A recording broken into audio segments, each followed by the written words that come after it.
Boa noite a todos. Obrigado por estarmos aqui todos reunidos mais uma noite chuvosa, né? Fria e chuvosa. E espero que seja bastante proveitoso esse encontro. Para a gente sempre é, né? Hoje eu trouxe um tópico diferente, que é o julgamento na prática clínica e no ensino da terapia floral. É só digamos assim, um recorte numa problemática mais ampla, que envolve a questão do atendimento clínico e no ensino também de disciplinas terapêuticas, né?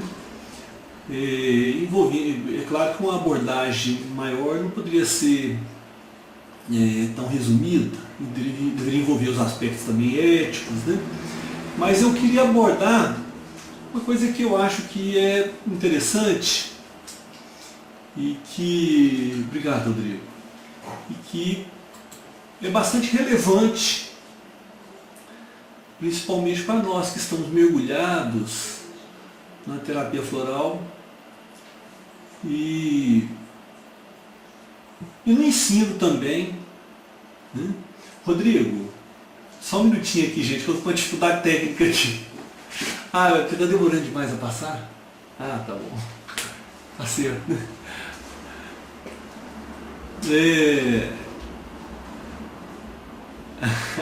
Eu não consigo ler tudo, que é muita coisa escrita, eu não consigo ler.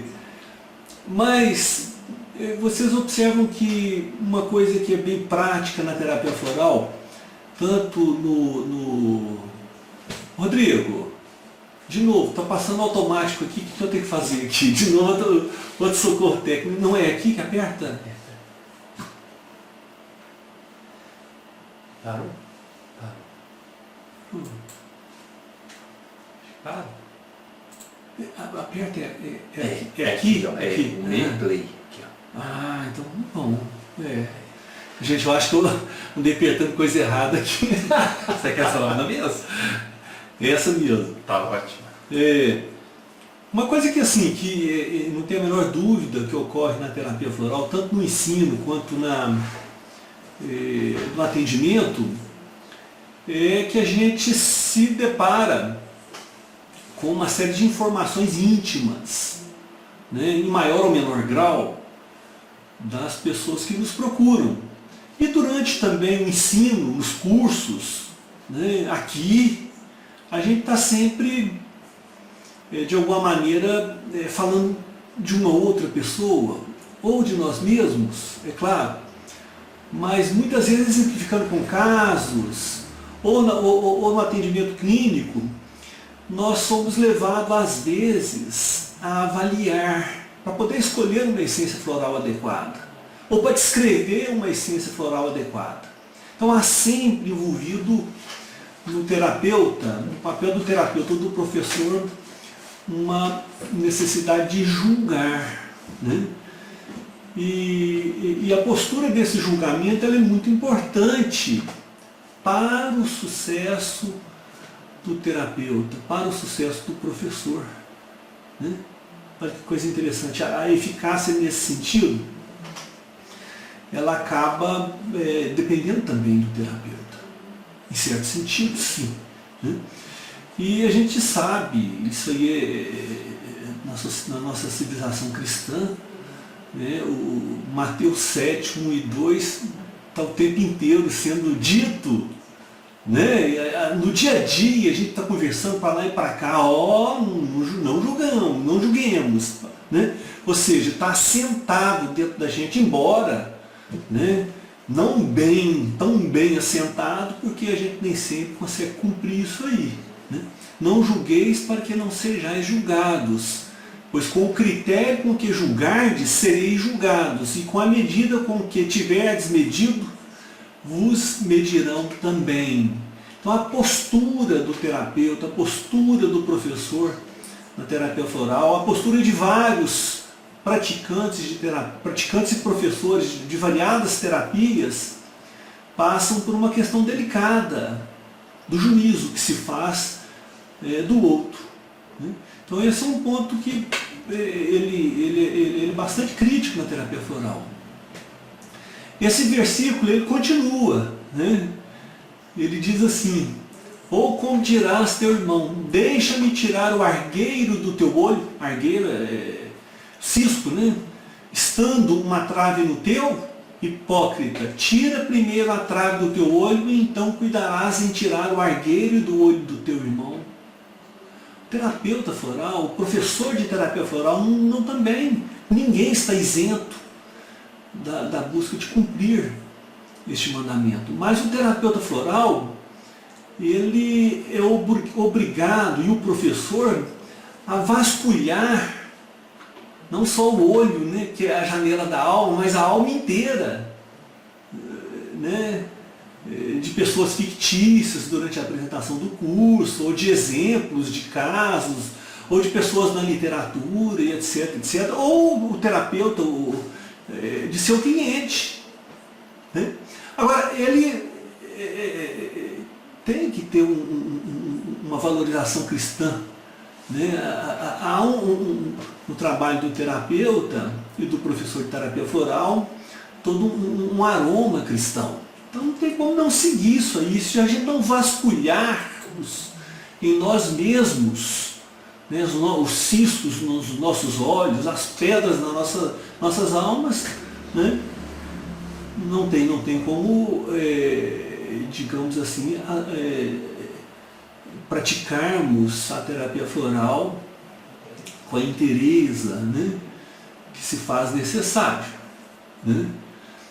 O juízo, na verdade, o julgamento, ele não nos pertence.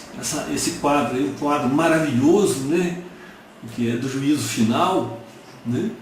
O juízo só pertence a Deus. Só Deus é capaz, só Deus tem digamos assim, uma consciência totalmente desperta, e é capaz então de vasculhar com todas as possibilidades a alma de cada um de nós. Então nós temos um limite, né, nessa investigação. E muitas vezes nós adotamos certas técnicas que permitem a gente ir mais fundo na alma, vai lá no inconsciente daquele que nós estamos atendendo. E o julgamento, né? Então há uma dificuldade aí que nós precisamos crescer em cima dessa dificuldade, porque a gente tem uma tendência, às vezes, a assumir até uma atitude pejorativa, né? Na medida que a gente aprende esse monte de coisa, começando a chamar, aquele lá é o empate, aquele lá é não sei o quê. Quer dizer, fica até uma coisa um pouco banal, né? Mas a gente precisa tomar o verdadeiro cuidado para não nos tornarmos julgadores, né? Então, tanto na terapia floral quanto no atendimento, nós não podemos minimizar o outro, né? Eu coloquei um quadrinho no meio aí de um filminho que eu assistia na infância, que é o Terra de Gigantes, né? Então, assim, atender, porque se a gente for certinho demais, se a gente for perfeito demais, e todos os defeitos, né, tudo que o cliente fala, tudo que o paciente fala, o coloca pequeno, vai ficar uma desproporção patológica entre o terapeuta e o cliente. E olhe, as coisas não são assim. O que é bíblico, o aroma crístico da terapia floral digamos, da pedagogia floral também, é de que devemos confessarmos uns aos outros. O que faz que a gente possa estar nivelados uns com os outros, e que não haja nenhum gigante, nenhum mito, nenhum deusinho dentro da terapia floral, né? É esse confessarmos uns aos outros. Agora, isso só é possível quando há um vasculhamento dentro de si mesmo. Quando a pessoa procura, através da terapia floral, a evolução consciente que produz o conhecimento de si mesmo. se ele começa a julgar a si mesmo, se todo esse conhecimento servir em primeiro lugar para si mesmo, aí essa imagem maravilhosa que eu peguei emprestado da logosofia, né, que é esculpindo a si mesmo, onde o buril e o martelo, aqui para nós, são as essências florais. Né? Então as essências florais cumprem esse papel de buril e de martelo, onde nós vamos construindo nós mesmos. Né? Só através dessa construção de nós mesmos, né, é que a gente tem condições então de se nivelar. Porque nós não, aí vem um ponto que também é bastante crítico. Diferentemente, digamos assim, do escultor, que esculpe uma obra externa a ele, né, nós não esculpimos a alma de cliente nenhum. Nós não esculpimos a alma de aluno nenhum. Não podemos, não devemos, isso é impossível. O que fazemos é esculpirmos as nossas próprias almas. Né?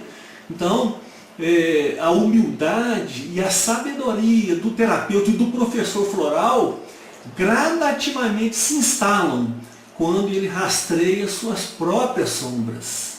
Né? Então, a minha capacidade de rastrear as essências florais do outro através de sintomas negativos, porque isso vai vir à tona, eu vou olhar a sombra do outro, ela vai deixar de ser julgamento na medida em que a humildade e a sabedoria se instalou em mim, porque eu rastreei tudo aquilo em mim primeiro. Né?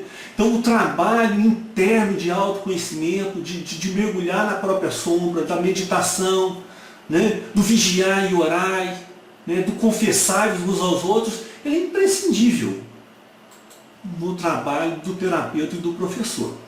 Eu vou colocar como uma ilustração apenas uma única essência, embora eu ache que todas elas, qualquer coisa que se faça para a alma, né?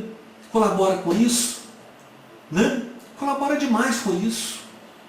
Vou colocar um exemplo, que é de palicores. Né? É claro que nós temos uma essência floral que é para o arquétipo do crítico, mas não é isso. O terapeuta floral não tem um arquétipo do crítico. Né? Vou colocar uma essência floral para mergulhar na própria sombra. Um exemplo delas. Todas elas, de um modo ou de outro, trabalham a expansão da consciência, né? Mas o palicores é feito da douradinha do campo, uma planta do cerrado, uma planta rústica, muito usada na fitoterapia para depurar, para limpar. Né? Tem as flores amarelas, uma planta bastante rústica. Né? As florzinhas são miúdas.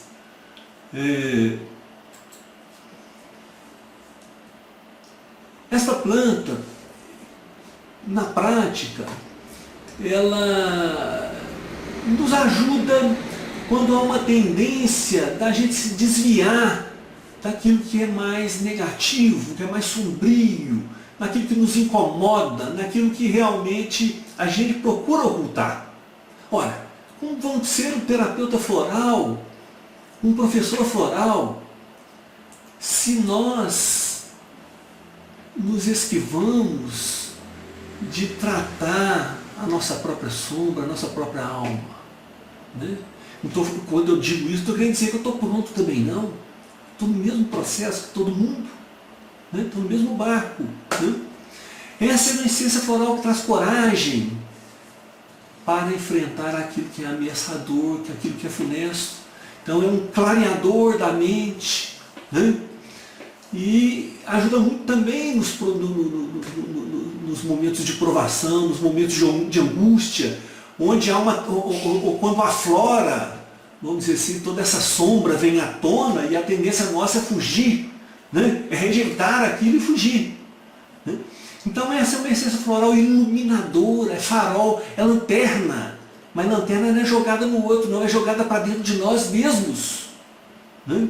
Essa é para vasculhar porões onde vivem aqueles, digamos, animais, né? Que têm vida própria e que nos assombram. Né? Então é uma essência floral muito importante para o terapeuta floral, que na condição de um discípulo, que está na senda da evolução espiritual, na busca da luz, é muito importante. Então, gente, eu gostaria de trazer para vocês, fique com dica de leitura, e que eu acho que é um trabalho que pode ser feito pelo terapeuta nesse sentido, tanto do julgamento como do julgamento de si próprio, nessa busca desse conhecimento de si mesmo. E eu gostaria de ler para vocês um trecho que o Olavo de Carvalho publicou no jornal o Globo, em 22 de julho de 2000, mas que consta no livro dele. O mínimo que você precisa saber para não ser um idiota. O livro ele tem esse título assim um pouco duro, mas é profundamente espiritual. Embora tenha política, essas coisas lá, mas é um livro profundamente. Vocês vão ver por esse texto aqui agora, né? E um outro livro também que eu aproveito e recomendo, que é o Jardim das Aflições. Esses livros são imprescindíveis, né? Mas olha para você ver, eu vou lendo e a gente vai meditando sobre isso aqui. Albert Schweitzer, em Minha Infância e Mocidade, que aliás vocês conseguem baixar na internet, que é maravilhoso esse livro, né? De um médico, de um cara fantástico. Ele lembra um instante em que pela primeira vez sentiu vergonha de si mesmo. Ele tinha por volta de 3 anos de idade e brincava no jardim. Veio uma abelha e picou-lhe o dedo. Aos prantos, o menino foi socorrido pelos pais e por alguns vizinhos. De súbito, o pequeno Albert percebeu que a dor já havia passado, fazia vários minutos, e que ele continuava a chorar só para obter a atenção da plateia. Ao relatar o caso, Schweitzer era um septuagenário, mais de 70 anos. Tinha atrás de si uma vida realizada, uma grande vida de artista, de médico, de filósofo, de alma cristã devotada ao socorro dos pobres e doentes. Mas ainda sentia a vergonha dessa primeira trapaça. Esse sentimento atravessara os anos, no fundo da memória. Olha lá o porão, olha o porão. Dando-lhe repuxões na consciência a cada nova tentação de auto-engano. Notem que, em volta, ninguém tinha percebido nada quando ele fez isso lá aos 3 anos. Só o menino Schweitzer soube de sua vergonha. Só ele teve de prestar contas de seu ato ante sua consciência e seu Deus. Estou persuadido, agora o Olavo falando, estou persuadido de que as vivências desse tipo, os atos sem testemunha, como costumo chamá-los, são a única base possível sobre a qual um homem pode desenvolver uma consciência moral autêntica, rigorosa e autônoma. Só aquele que na solidão sabe ser rigoroso e justo consigo mesmo e contra si mesmo é capaz de julgar os outros com justiça, em vez de se deixar levar pelos gritos da multidão, pelos estereótipos da propaganda, pelo interesse próprio disfarçado em belos textos morais. A razão disso é auto-evidente. Um homem tem de estar livre de toda fiscalização externa para ter a certeza de que olha para si mesmo e não para um papel social. E só então ele pode fazer um julgamento totalmente sincero. Somente aquele que é senhor de si é livre. E ninguém é senhor de si se não aguenta se olhar sozinho para dentro do seu próprio coração. Olha que coisa maravilhosa, gente. Mesmo a conversa mais franca, a confissão mais espontânea, não substitui esse exame interior, porque, aliás, só valem quando são expressões dele, nas efusões passageiras induzidas por uma atmosfera casualmente estimulante ou por um sincerismo vaidoso. Mais ainda, não é apenas a dimensão moral da consciência que se desenvolve nesse confronto, é a consciência inteira, cognitiva, estética, prática. Pois ele é ao mesmo tempo aproximação e distanciamento, é o julgamento solitário que cria a verdadeira intimidade do homem consigo mesmo, e é também ele que cria a distância, o espaço interior no qual as experiências vividas e os conhecimentos adquiridos são assimilados, aprofundados e personalizados. Sem esse espaço, sem esse mundo pessoal conquistado na solidão, o homem é apenas um tubo por onde as informações entram e saem, como os alimentos transformados em detritos. Ora, nem todos os seres humanos foram brindados pela providência com a percepção espontânea e o julgamento certeiro de seus pecados. As pessoas não têm consciência, a maioria não tem. E quando temos, é parcial. Sem esses dons, o anseio de justiça se perverte em inculpação projetiva dos outros e em racionalização. Quem não recebeu de nascença tende a adquiri-los pela educação, pela meditação, né? A educação moral, pois, consiste menos em dar a decorar listas do certo e do errado, do que em criar um ambiente moral propício ao autoexame, à seriedade interior, à responsabilidade de cada um saber o que fez quando não havia ninguém olhando. Essa é a condição mais crítica.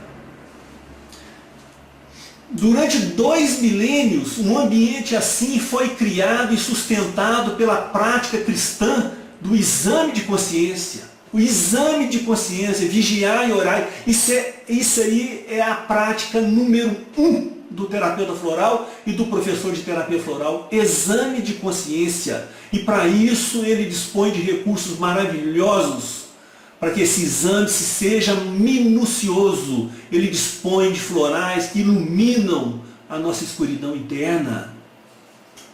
Há equivalentes dela em outras tradições religiosas e místicas, mas nenhuma na cultura laica contemporânea. O materialismo, a ciência, a civilização, a filosofia trouxe um monte de avanço para a gente, mas nenhuma trouxe o exame de consciência. As psicanálises, as psicoterapias, mas só funcionam nesse sentido quando conservam a referência religiosa à culpa pessoal e ao seu resgate pela confissão diante de Deus. E à medida que o resgate pela confissão diante de Deus, né? E à medida que a sociedade se descristianiza, né? Ou seja, perde a espiritualidade, essa referência se dissolve e as técnicas clínicas tendem justamente a produzir o efeito oposto, a abolir o sentimento de culpa, trocando-o ora por um endurecimento egoísta, confundido com maturidade, ora por uma adaptatividade autocomplacente, desfibrada e cavajeste, confundida com sanidade. Ou seja, você tem que se adaptar, vale tudo, né? A diferença entre a técnica religiosa do exame de consciência e seus sucedâneos modernos, que é essa coisa toda do se adaptar ao mundo como ele é, sem se modificar, aceitando tudo, a pessoa se aceitando como é, antes de qualquer coisa, né? Ou seja, não há, digamos assim, uma inquietação espiritual. A inquietação espiritual está sendo, inquietação moral, espiritual, está sendo colocada como patologia. No entanto, ela é advinda do exame de consciência, ela é primordial para a sanidade da alma, né? A diferença entre a técnica religiosa, né, do exame de consciência e seus sucedâneos, essas coisas todas que estão por aí, modernas, é que ela sintetiza numa mesma vivência dramática a dor da culpa e a alegria da completa libertação. E isto, as éticas leigas, materialistas, anticristãs, anti-espirituais, não podem fazer, justamente porque falta nelas a dimensão do juízo final, da confrontação com o destino eterno, que, dando a essa experiência uma significação metafísica, elevava o anseio de responsabilidade pessoal às alturas de uma nobreza de alma, com a qual as exterioridades da ética cidadã moderna, essa que está por aí, não podem nem mesmo sonhar. Então, olha a gravidade do que nós estamos perdendo, né? Com toda essa psicoterapia leiga, anti-espiritual, onde o exame de consciência está sendo colocado como uma coisa patológica, como um símbolo de sofrimento, né? Há 2 séculos a cultura moderna vem fazendo o que pode para debilitar, sufocar e extinguir na alma de cada homem a capacidade para essa experiência suprema, na qual a consciência de si é exigida ao máximo e somente na qual alguém pode adquirir a autêntica medida das possibilidades e deveres da condição humana. Essa ética laica, materialista que está por aí, a educação para ser um bom cidadão, é o que sobra externamente quando a consciência interior se cala e quando as ações do homem já nada significam além de infrações ou obediências a um código de convencionalismos e interesses casuais. São as regras ditadas por aí para viver bem como cidadão, né? Mas ninguém desafia o próprio interior. Então, gente, eu gostaria de deixar para vocês aí essa mensagem, essa essência floral, e meditem nessas palavras, né? Ou seja, o exame de consciência é uma joia preciosa na alma do terapeuta, na alma do professor de terapia floral, porque o exame de consciência associado ao nosso buril, ao nosso martelo, são os elementos imprescindíveis, porque o exame de consciência é olhar a construção que está sendo feita por dentro, o buril e o martelo, né, esculpindo a si mesmo, é o nosso conjunto enorme de essências florais, né? Então, eu gostaria de deixar essa mensagem para vocês aí. Claro, sabedoria e humildade é o que vai ser o resultado de tudo isso. Fica com Deus.